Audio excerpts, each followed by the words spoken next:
But we left y'all off with Mega Man X at number 6. This video we're going to be continuing our 5 through 1 best Super Nintendo games ever.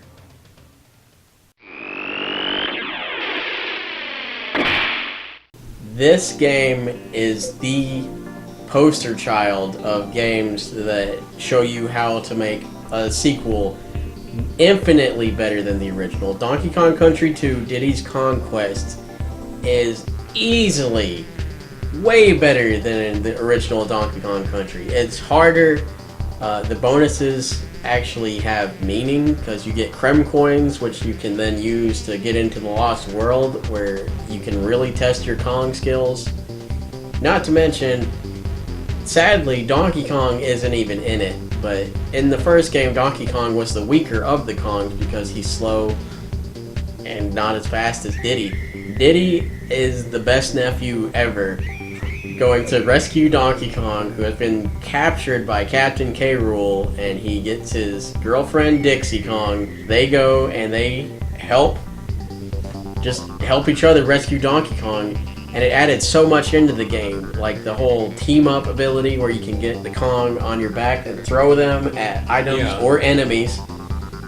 It revolutionized how it was played. And Dixie is also better than Diddy Kong because she can fly with her hair.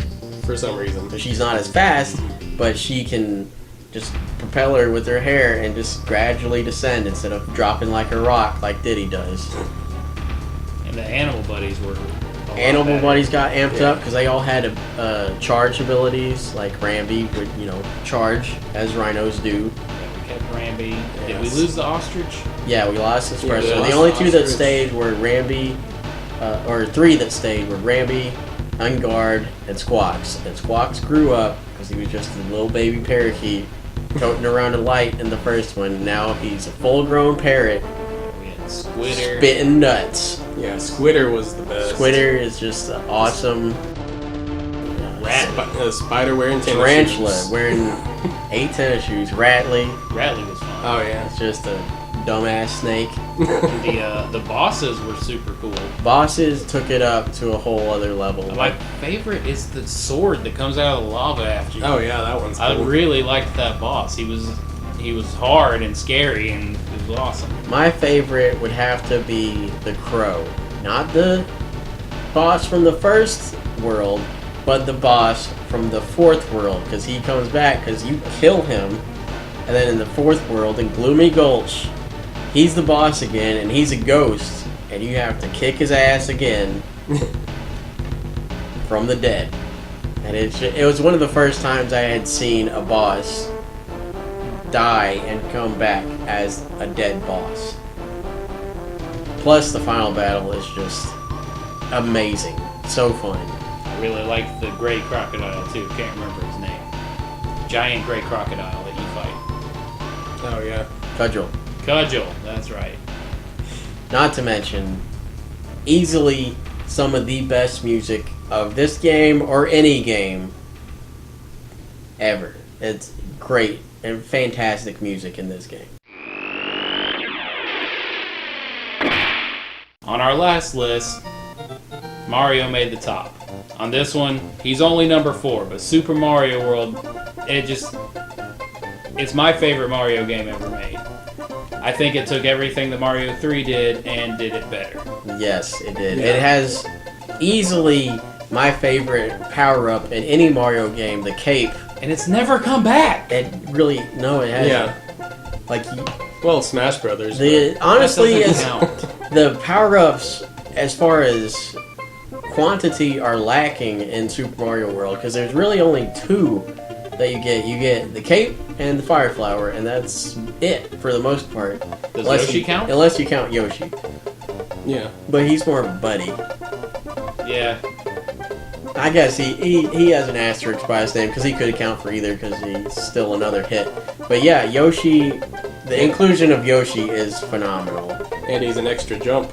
Yeah, if you want to be a dick and sacrifice him. Ungrateful Mario. Yoshi worked that hard to keep you Mario, alive. And Mario fed him. Also, That's true. the varieties of Yoshi were really incredible to add in to the game because like Green Yoshi he can do anything depending on what he eats. Red Yoshi will always spit fire from his turtle shells. Blue Yoshi will fly. Yellow Yoshi is underutilized, but he has an awesome power stomp anytime. Yeah. And it's so awesome to have all those variety of Yoshis. Like I can't tell you how many times I went to Star Road just to get a blue Yoshi. Oh yeah, I always had a blue Yoshi. Yeah, blue Yoshis were the best. And all the secrets with the keys and all that. Yeah, it also introduced the ghost houses. Ghost houses are fantastic. Still scary to this day. You got those bubbles. Yeah, and it was just like one of the best game overworlds because it just branches off into so many different paths you can take to get to Bowser. You can get to Bowser super fast, but I mean, if you want to experience the full game, which you do, you can't beat him that fast.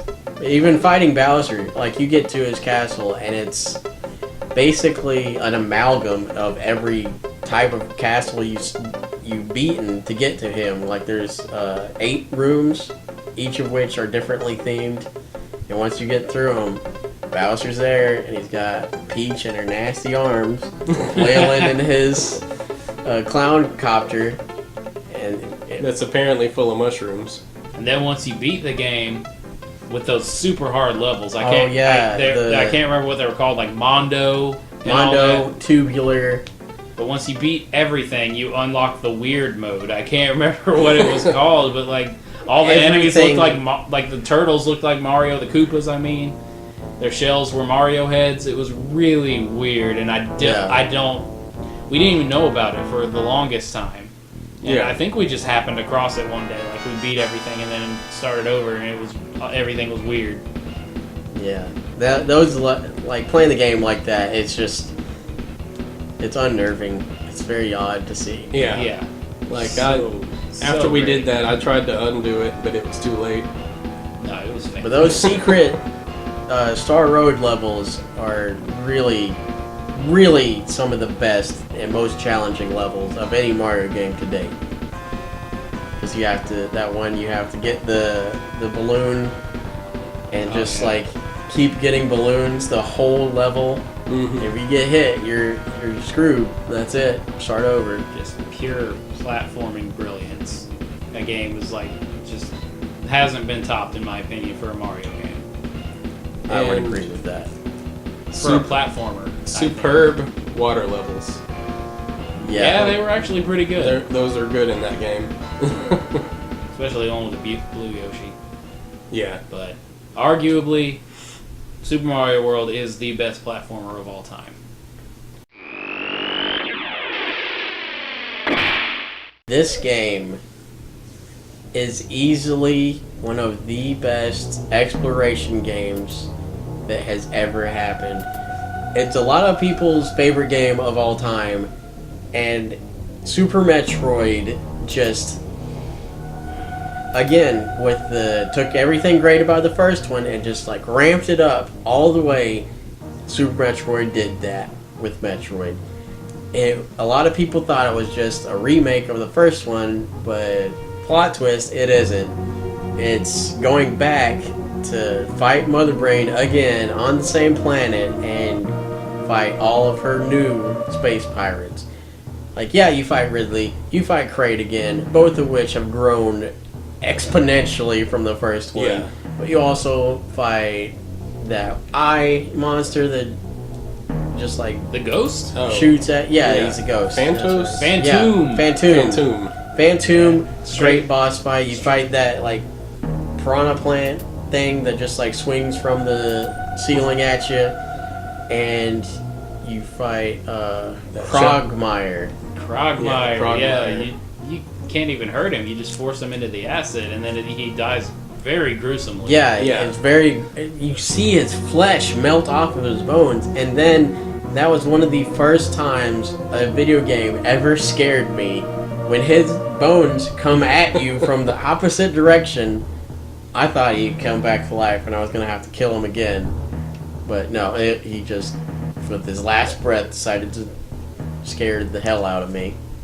Speaking of that Chozo, when it comes to life, the Chozo statue. Yes, that was so scary.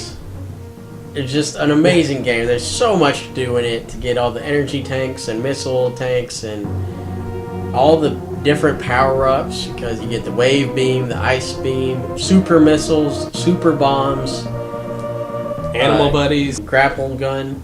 Oh yeah, the grapple. What's the one where she runs super fast? I can't remember what it's called. That was really fun. Is it the speed boots? Speed boots. Oh, that was so something fun. like that. But yeah, and then you can actually charge it and do a super jump also. And the little ostrich teaches you how to do it. And then at the end of the game, as the planet's exploding, you can get in that one room and save the ostriches and little lemur buddies to see that pixel escape the planet. You know you're in for a wild ride when the opening cutscene and like press start screen are just like dead bodies. Dead bodies, just atmospheric and terrifying. All you hear is the Metroid shrieking the entire time and that like really slow, creepy music. Yes. That's it. That's just so rare that you already know what you're in for at the title screen. Like I could know nothing about Metroid to start that up. I'd be like, oh lord. Yeah. Well, it's unnerving, just the menu. Yeah. Also had some of the best voice acting in games to that date, because it didn't sound all like choppy and terrible. Yeah. But Super Metroid is arguably one of the best Metroid games of all time. And honestly, it flip-flops whether it's my favorite Metroid game of all time or not. And that's how you know they made a phenomenal game, that if it still stands up today with all the great games out there, Super Metroid will just reign eternally as one of the best exploration games of all time. This is my favorite entry in the Zelda franchise. Legend of Zelda: A Link to the Past. Like, such a great game. Oh, God. Just like we've been saying repeatedly, it took what was good about the original, inserted a plot, and just cranked everything up into something that just became its own thing. It's just one of the best games ever. I mean, you can say that about practically any of the games on this list, but Link to the Past, most people that have played it, it's in like their top 20 favorite games. It just has such great action, puzzles, weapons, bosses, all of it. It just works. It's just, the mini games are really fun too and have purpose. I mean, most of it's heart pieces, but still, like, you gotta get them heart pieces if you want to survive Ganon. Yeah. And I mean, some of the best items in the entire series. I'm pretty sure it introduced the hook shot. There might have been one game with it before that, but I don't think there was. But I know Hookshot was just, when you got it, was so great. And you could finally get across that bridge on Death Mountain. Yes. And I wanted to get across there the entire game. It introduced the hook shot, it introduced the hammer. Oh, the hammer, yeah. I mean, it was lackluster in comparison to later entries in the Zelda franchise, but still, like, you could just, like, wham down little pegs. It's such fantastic design in dungeons and everything, but my favorite design aspect in that game was the bosses. Like, most of them look like horrifying creatures, especially the Helmasaur King. Yeah. Helmasaur King was my favorite boss in that game. He was so fun. So he's cool. got his mask that you have to use the hammer and break apart. And then once you do, like, he's swinging his tail at you, and then once you break it apart, you gotta slice him in the face. It just, God, the bosses are amazing. Like the Turtle Rock boss, you have to fight. It's got a fire head and an ice head, and you have to use ice and fire rods respectively to fight both heads. And then once you do, you break his shell, and then turns out he's a snake, and you have to, slice him in the fat part of his body, which is obvious, but it's still hard to do because he's going like so fast. and there were so many items, and a lot of which were technically optional. Like the magic cape, you don't have to get. Magic cape's optional. Yeah. But the game's so hard without it. It's so good. And then it introduced the Dark World concept to Zelda also. Yes, bumping up the dungeons from 4 to like 16. Most dungeons in any Zelda to date, I think. Maybe A Link Between Worlds. I mean, A Link Between Worlds was basically... it had a lot too. It was a remake, pretty much, so... Sequel remake.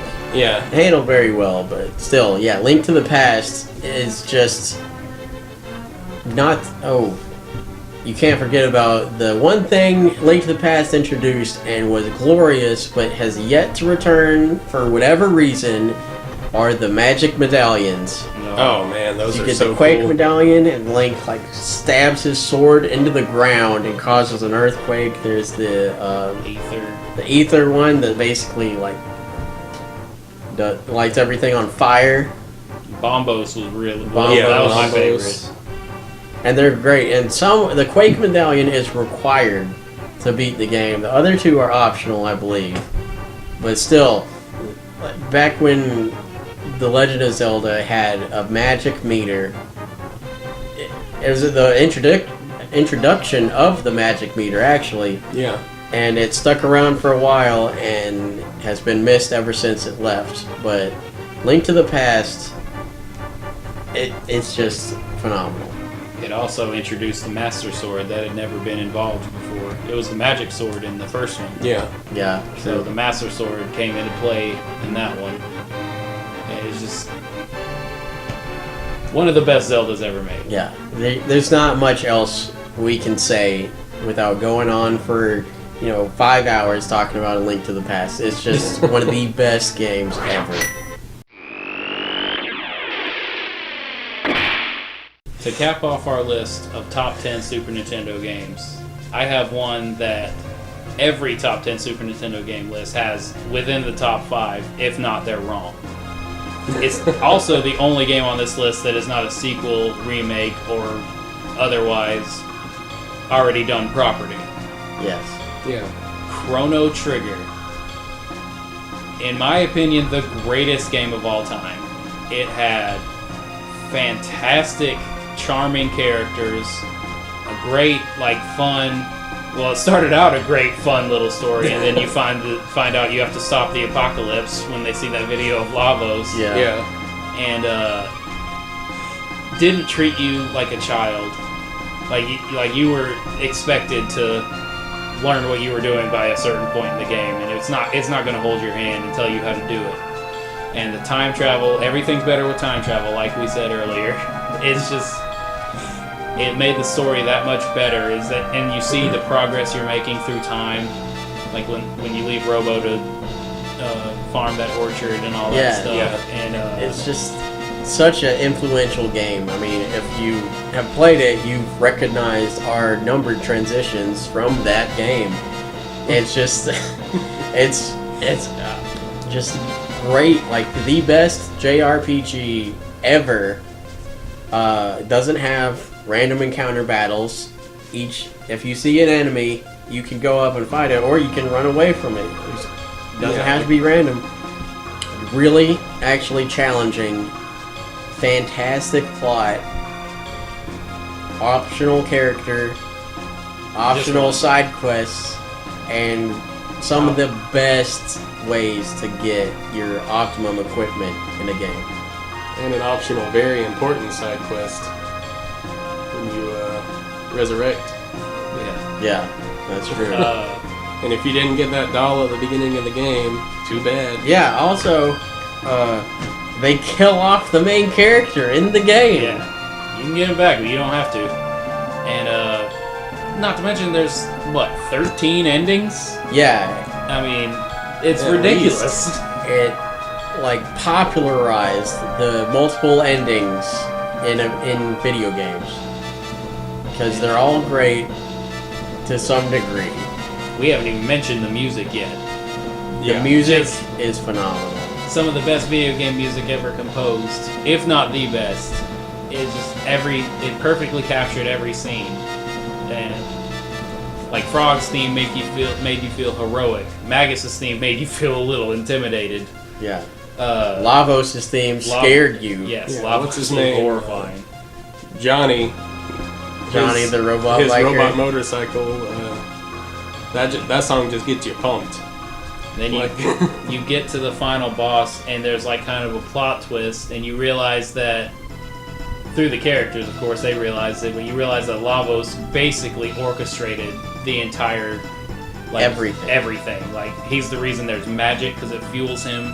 The reason humans evolved the way they did, essentially, Lavos made it that way because he eats planets. There's nothing more you could want from a game. There's time travel, there's magic, there's great music, there's great bosses, it's fun. Sci-fi. There's Dragon Ball Z inspired characters for the art. Yeah. Dual text, triple text. Dual text, triple text. I need to Yeah, play that was it the again. first time I ever encountered the dual tech and triple tech type of thing. To my knowledge, it's the first time it ever happened. So great. There's not a single flaw that you can convince me is in that game. I think it's the only example of perfection that I can think of for a video game. That's the best game for the best system of all time, in my opinion. It's just to top everything on this list, it has to be something special. And if you haven't played it, do it now. Chrono Chrono Trigger is easily one of the most special games of all time, and it's great. And there's nothing else like we can say more about it. It's just one of the best games of all time. So, with that being said, we've been Brotrio. Thank you for watching. Don't forget to like and subscribe and share this video if you liked our top 10s. Give us a comment on games you loved about the Super Nintendo. And we'll catch you next time with more top 10s.